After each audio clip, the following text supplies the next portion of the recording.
네, 사도행전 강해를 계속하고 있습니다. 오늘 8장 1절에서 4절까지의 말씀으로 그 흩어진 사람들이라는 제목으로 말씀을 나누려고 합니다. 지난주 제가 숙제를 내드렸습니다. 숙제를 하신 분 이렇게 많으시다니요. 네, 7장 스데반의 설교를 한번 읽어보시라고 제가 말씀을 드렸었지요. 네, 온라인으로 하신 분들은 저에게 카톡을 보내주시면 아유 이렇게 많이 보내주시다니요. 네. 네, 스데반 집사의 설교, 그것이 곧 복음이고 그것이 곧 말씀입니다. 사도들이 말씀 사역에 힘쓰기 위해서 성령 충만하고 지혜가 충만하다는 그렇게 칭찬을 받는 집사 7을 세웠습니다. 그 중에서 믿음과 성령이 충만한 사람 스데반, 그는 은혜와 권능이 충만했지요. 그런 스데반의 삶은 바른 말씀, 복음을 전하는 삶이었습니다. 그 복음은 7장 전체를 통하여서 아브라함과 요셉과 모세를 언급하면서 그들을 인도하신 하나님의 나라와 하나님의 언약과 섭리를 전하는 것입니다. 그것이 곧 복음입니다. 우리가 살아가면서 우리 또한도 그런 복음을 전해야 돼요. 예수 믿으면 천국 갑니다. 복음의 아주 일부라고 했습니다. 성경 전체를 통하여서 우리의 삶을 통해서 우리가 복음을 전할 수 있어야 하고 하나님의 나라를 전할 수 있어야 합니다. 저와 여러분들이 다 이렇게 스데반이 복음과 말씀 사역을 한 것처럼 우리 또한도 그렇게 될 수 있기를 간절히 바랍니다. 복음을 전한 후에 그들을 향하여서 담대하게 너희도 너희 조상들과 같이 항상 성령을 거스르는도다. 거기 모인 이들을 향해서 스데반이 이야기를 했어요. 그들의 잘못을 지적했지요. 또 7장 53절에 보면 너희는 율법을 받고도 지키지 아니하였다라고 그들의 마음을 찔렀습니다. 마찬가지로 그들은 설교를 들으며 마음에 찔림을 받았습니다. 마음에 찔림을 받으면 어떻게 해야 되죠? 돌을 들어야죠.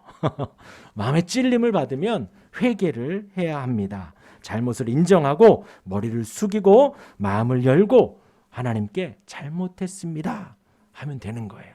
그 마음을 가지면 되는 거예요. 꼭 그러시기를 바랍니다. 뭐 설교 중일 수도 있고 말씀을 여러분들이 개인적으로 보면서 그럴 수도 있고 매일 성경 혹은 수요 금요 기도를 보면서 마음에 찔림이 있다면 겸손하게 무릎을 꿇고 마음을 열고 회개하셔야 합니다. 그런데 거기 모인 사람들은 그러지 않고 이를 갈았습니다. 그러지 않고 돌을 들었습니다. 성령 충만한 사람 스데반은 복음을 전했던 말씀 사역을 하는 그 스데반은 이 고백과 기도로 그들의 이를 감과 돌로 치려는 것을 그대로 받아들였습니다. 스데반은 56절에 하늘이 열리고 인자가 하나님 우편에 서신 것을 보노라. 옆에는 지금 다 돌을 들고 혈기가 가득한 사람들이 서 있는데 그 위에 계신 하나님과 하나님 우편에 서신 우리 예수님을 보았다는 것입니다. 이어서 59절에 주 예수여 내 영혼을 받으소서. 또 60절에 이 죄를 그들에게 돌리지 마옵소서 했습니다. 지금 스데반은 죽어갑니다. 돌을 맞고 아픕니다. 또 끌려다녔어요. 그런데 그 주변 사람들 또 그들이 든 돌, 그들의 눈빛이 보이는 것이 아니라 하늘이 보이고 하나님이 보이고 예수 그리스도가 보였다는 것입니다. 그것은 지금 스데반과 거기 모인 사람들 속에서 하늘이 그 하늘의 성질이나 하늘이 정말 열려서 하나님이 보인 것이 아니라는 것입니다. 만약에 그것이 자연적으로 정말 변화가 있었다면 거기 모인 모든 사람들도 볼 수 있었겠죠.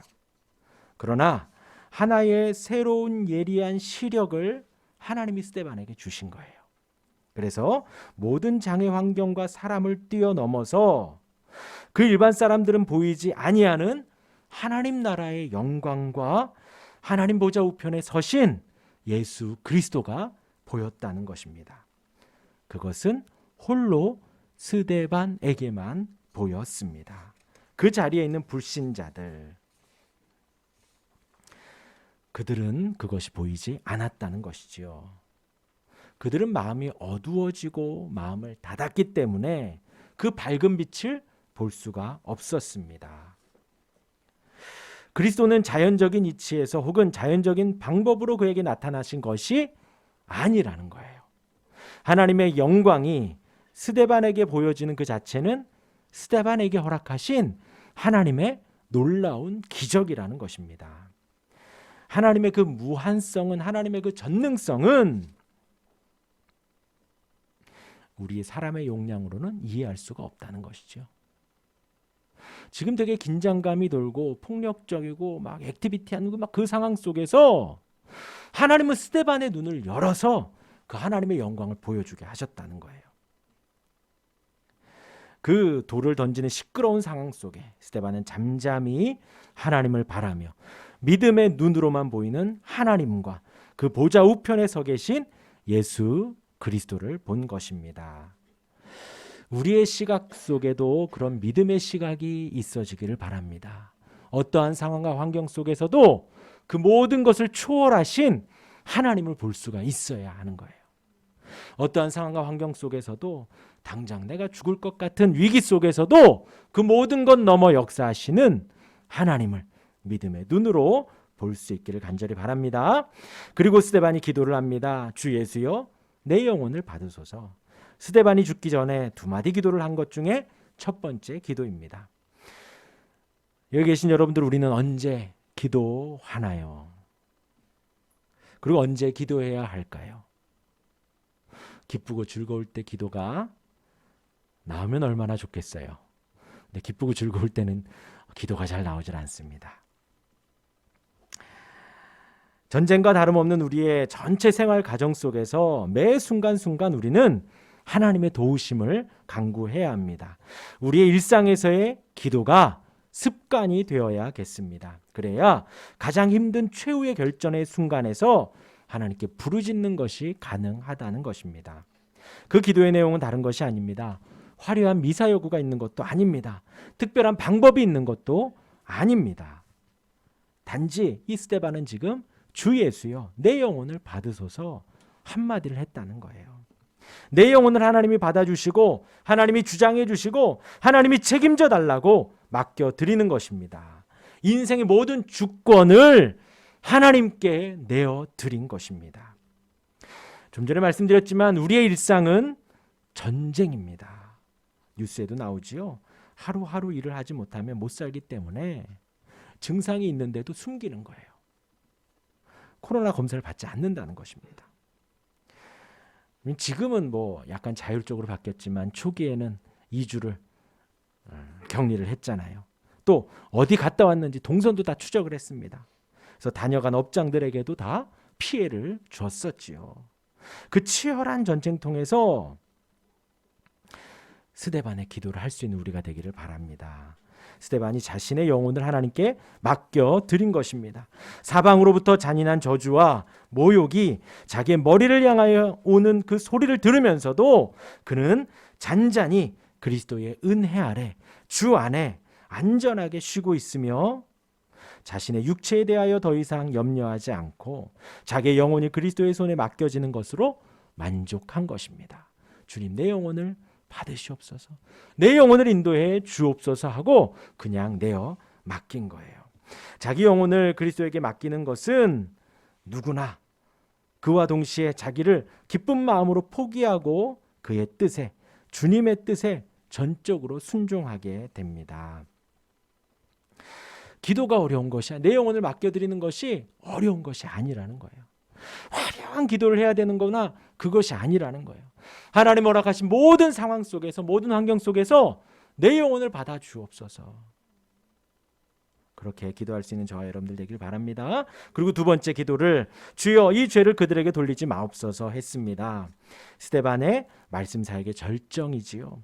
그리스도에 대한 그의 신앙과 사랑에 더불어서 인간에 대한 사랑까지 겹쳐 놓은 것입니다. 그 자리에서 복음을 전하고 복음을 증거하며 하나님의 사랑을 표현을 했고, 그들이 돌을 던져오지만 그 이웃을 향한, 인간을 향한 사랑 또한도 나타냈다라는 것입니다. 스데반은 자기들의 원수를 위하여 기도했지요. 우리의 모범입니다. 그렇게 스데반이 기도를 하고서는 이제 우리는 알고 있죠. 지금 이제 8장이 지나가지만 그 지금 이 7장 마지막과 8장 초기에 계속해서 등장하는 인물 바울. 그 바울이야말로 이 스데반이 기도한 그 기도의 응답일 것입니다. 그리고 지난주에도 말씀드렸지만 이 스데반이 단순히 말씀을 전하고 설교하고 그렇게 끝난 것이 아니지요. 죽음의 위기 속에서도 진심으로 원수를 위해서 기도하고 축복하고 그들을 용서해달라고 기도하며 그 말씀 사역을 힘썼습니다. 지금 이제 스데반의 기도 내용을 주님께 맡깁니다. 그리고 저들을 용서해 주옵소서 하는 기도가 칼빈 선생님은 이렇게 말했어요. 스데반의 죽음에서 한 인간이 고상하고 성스럽게 죽어가는 비범한 예를 보인 것이다. 제가 이렇게 말씀을 드리면 여기 있는 저나 여러분들 우리 마찬가지로 우리는 저렇게 못합니다. 우리는 그렇게 기도조차도 못합니다 하는 것이 사실 우리의 인생이 되어지는 거예요. 어떻게 그렇게 기도를 해요? 나를 위해서 욕 한마디 해도 우리는 막 분이 나는데요. 나를 위해서 안 했던 거 막 억울한 누명을 씌우면은 저는 밤잠을 못 자는데요. 어떻게 그를 진심으로 축복하며 저들의 죄를 저에게 돌리지 마옵소서 하고 기도를 해줄 수 있겠느냐라는 거예요.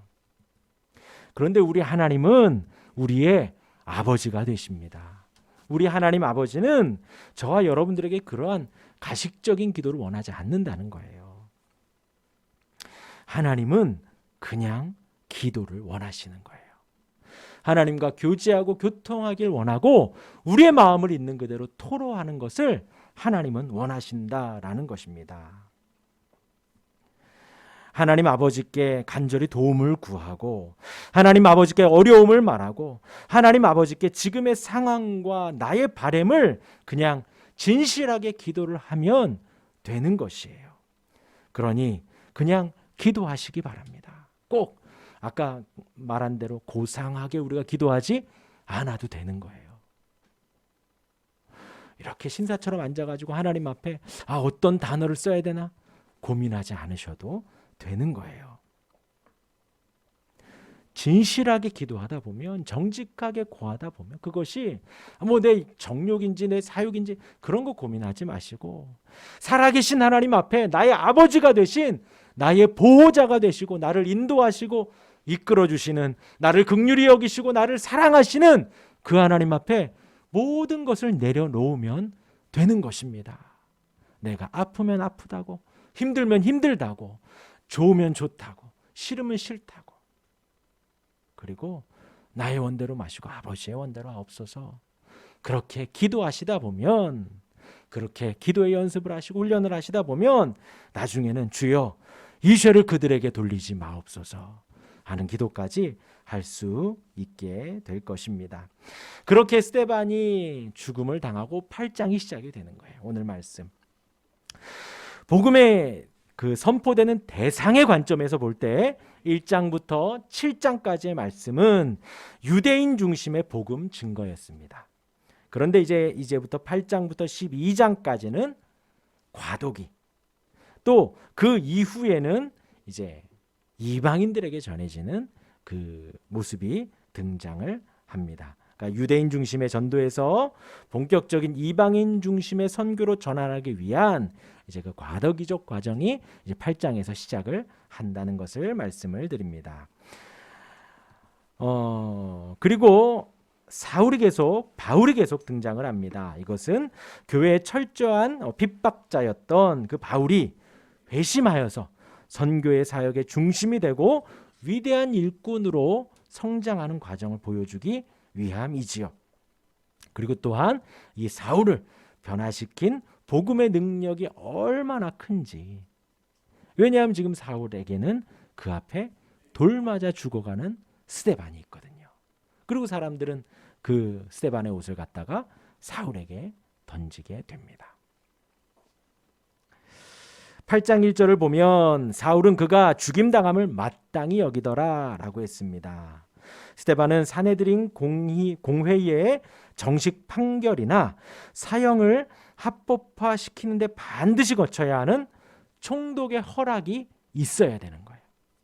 그런데 스데반은 그런 과정이 없었습니다. 곧 사람들이 스데반을 돌로 쳐 죽인 것은 위법적인 행동이었습니다.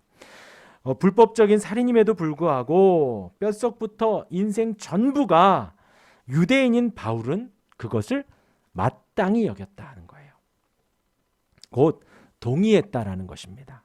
함께 더 나아가서 동의한 건 넘어서 함께 기뻐하고 능동태를 사용해서 적극적으로 동의했다는 거예요.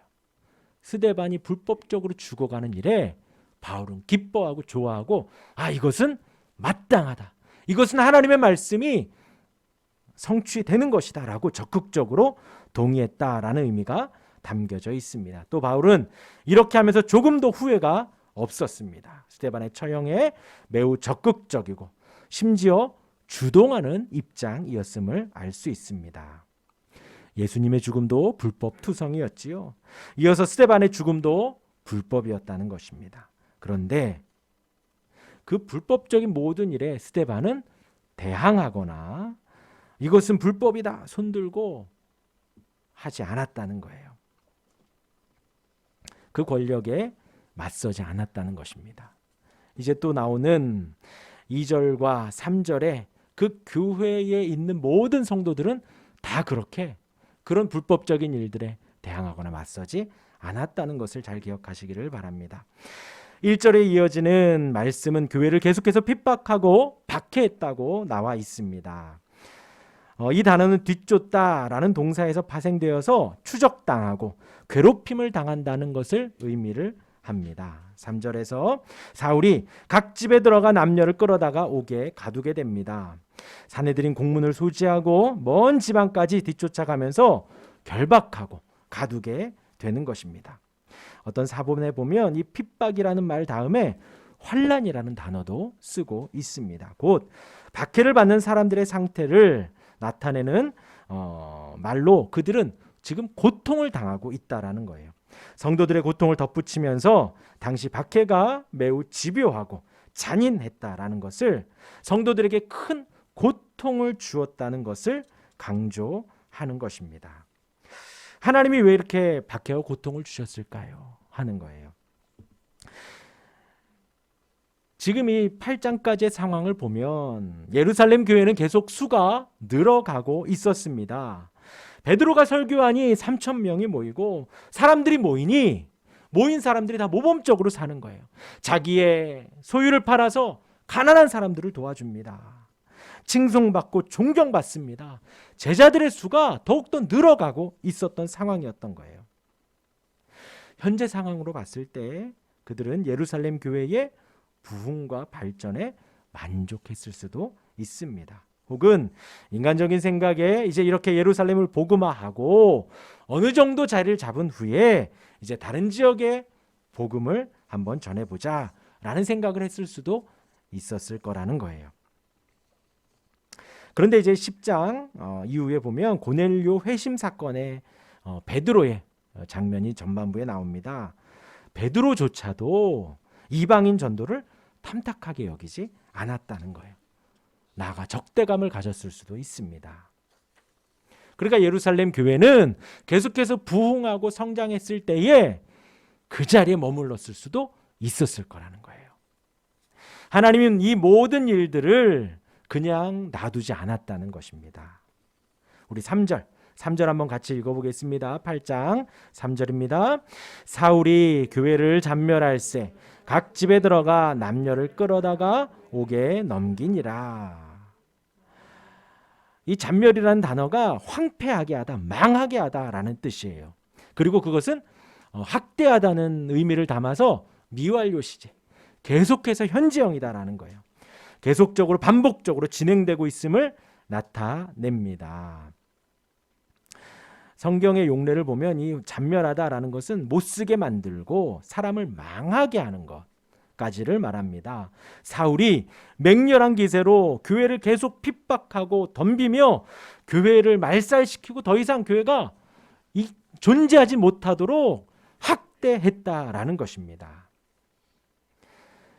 그렇게 교회를 잔멸할 때에 우리 4절 말씀 이어서 읽어봅니다. 그 흩어진 사람들이 두루 다니며 복음의 말씀을 전할세. 그렇게 하나님이 핍박을 하고 확대를 하는 가운데 사울의 핍박으로 흩어진 기독교인들이 안전한 곳에 숨어버렸다 라고 하면 사도행전이 끝났을 수 있어요. 그런데 그런 것이 아니라 흩어진 사람들이 여기서 이제 흩어졌다라는 것이 분배하다라는 의미를 가지고 있어요. 그래서 씨를 뿌리다, 분배하다, 그런 의미가 담겨져 있습니다. 그러니까 사울이 교회를 흩트고 교회를 핍박하고 학대하고 그들이 쫙 도망갔지요. 그 주도권이 사울에게 있고 핍박하는 사내들인 공의회에게 있는 것 같지만 그것이 아니라 하나님의 주권 가운데 하나님이 기독교인들을 분배하고 하나님의 철저한 인도하심 속에 씨앗을 널리 뿌린다라는 거예요. 씨앗을 왜 뿌릴까요? 열매를 거두기 위해서. 하나님께서 많은 결실을 기대하며 씨앗을 퍼뜨리는 거예요. 사울이 아무리 난폭하고 파괴적으로 교회를 탄압했었어도 그리스도의 피로 세워진 교회는 결코 잔멸되거나 말살되지 않는다는 것입니다. 흩어진 사람들이 복음을 전했다는 거예요. 그들은 집에 편안히 있다가 다른 지역에 가서 복음 전하고 편안하게 있다가 또 다른 지역에 가서 복음 전한 것이 아니에요. 그들은 복음 때문에, 말씀 때문에 집을 잃어 쫓겨났고 그 복음 때문에 쫓겨났음에도 불구하고 계속해서 복음을 전하고 말씀을 전하고 있었다는 것입니다. 그러니 그들이 전하는 복음과 방금 스데반이 죽어가며 전한 복음, 그것의 농도는 같습니다. 곧 스데반이 죽어가면서도 인생을 다하여 힘을 다하여 하나님 나라와 복음을 전한 것처럼 복음 때문에 흩어지고 쫓겨나고 망할 것 같은 그들이 쫓겨나서 한 일은 똑같이 목숨을 걸고 복음을 전하고 말씀을 전했다는 거예요.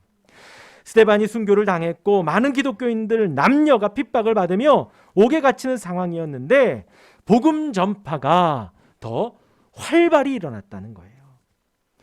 우리가 이해할 수 없는, 납득하기 어려운 하나님의 오묘한 섭리에 의해서 교회가 흩어지고 핍박을 당해서 없어질 것 같지만 더욱더 빠른 속도로 확장되어 가고 전파되어 가고 있음을 생생하게 보여주는 것입니다.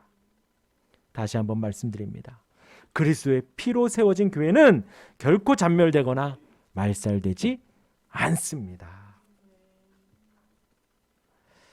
정리하겠습니다. 사람들은 스데반을 향해서 돌을 들었습니다. 큰 소리를 외쳤습니다. 곧 스데반을 제압할 수 있으리라고 본 것입니다. 그렇게 폭력을 좀 쓰면 스데반이 잠잠해지겠지. 돌을 들면 다시 기독교인이 아니라 유대교로 돌아와 다시 같이 있을 수 있겠지. 그런 생각을 했었지요. 그렇게 스데반을 잡으면 또한 다른 기독교인들도 알아서 머리 숙이고 알아서 그만하겠지 했을 것입니다. 그리고 그 선봉에 사울이 서 있지요. 가가호 방문하면서 남녀를 찾아 그리스도인들을 옥에 가두게 됩니다. 그러면 더 이상 수가 늘지 않겠지 했을 것입니다.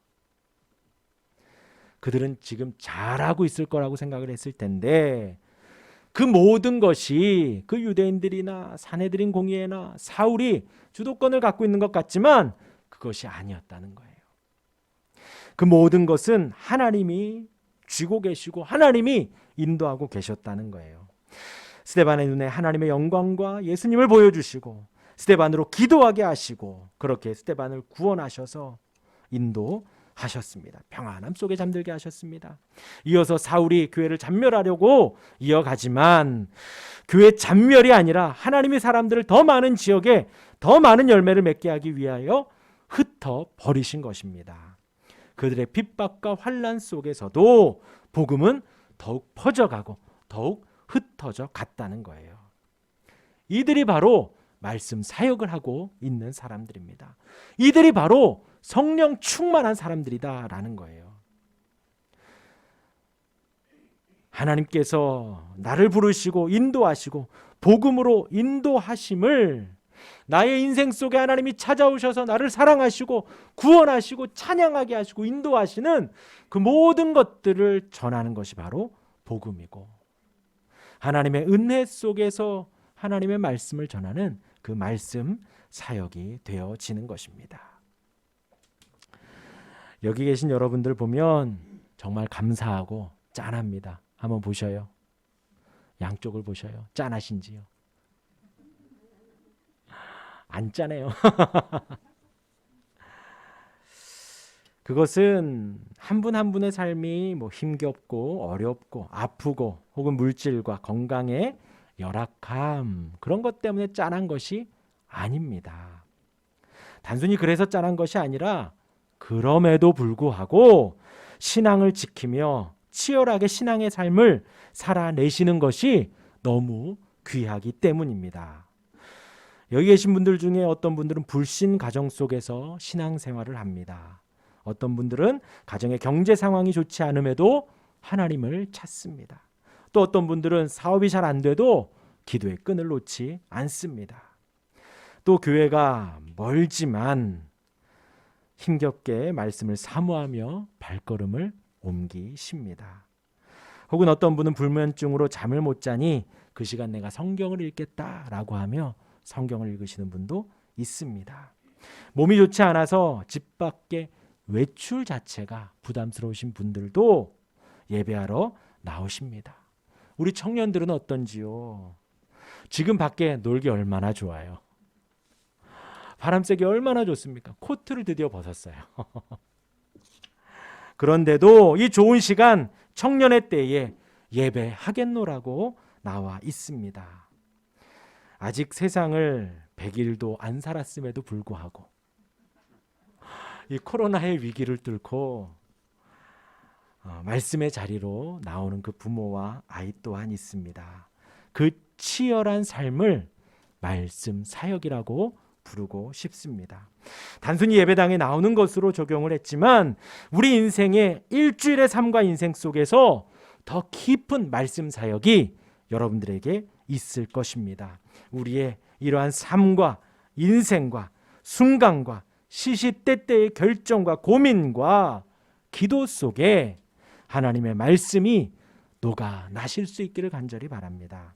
그래서 여기 있는 우리 모두가 오늘 말씀의 제목과 같이 그 흩어진 사람들입니다. 핍박과 박해는 2000년 전 초기 기독교 사회에도 있었고 그 이후에 이 2000년 기독교 역사 속에 계속해서 있어 왔습니다.